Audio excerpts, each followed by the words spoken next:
Rehefa Noely ohatr'izao ny andro dia samy manana ny programa ny olona. Misy ny mandeha any amin'ny lanonana isan-karazany, ao ireo mandeha makany amin'ny fianakaviana.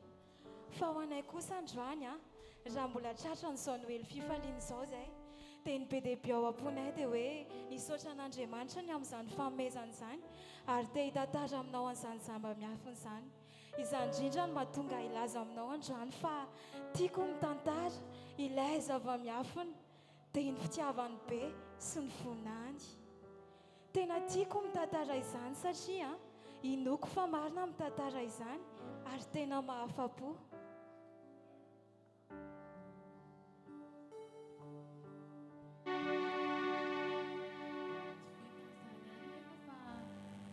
Rehefa fito izao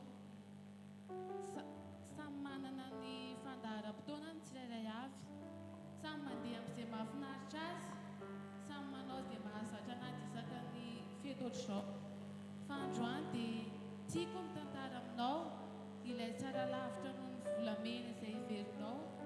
Tiako mitantara satria ambony indrindra ka izany no antony tantarako aminao.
Fankalazana azy ny tsirairay avy, fa ho anao kosa raha tonga eto tsy maty antika ianao satria eto Andriamanitra izany mbola nambarako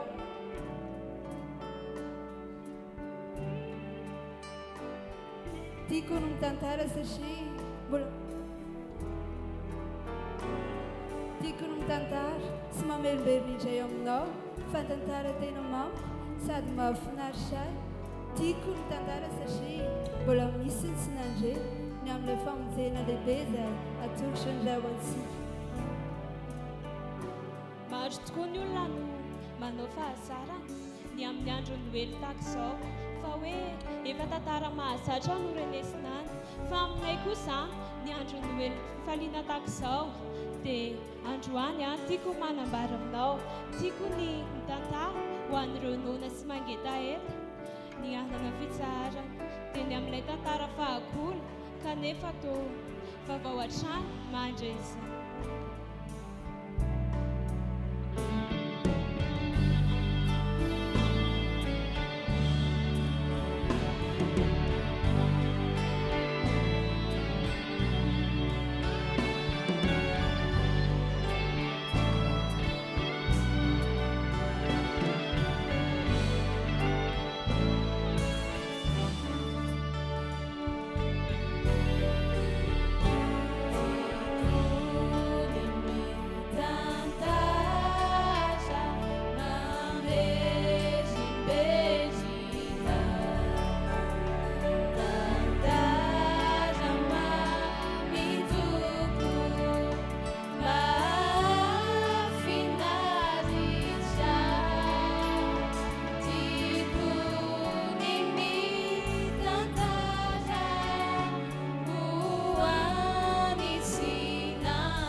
Alléluia.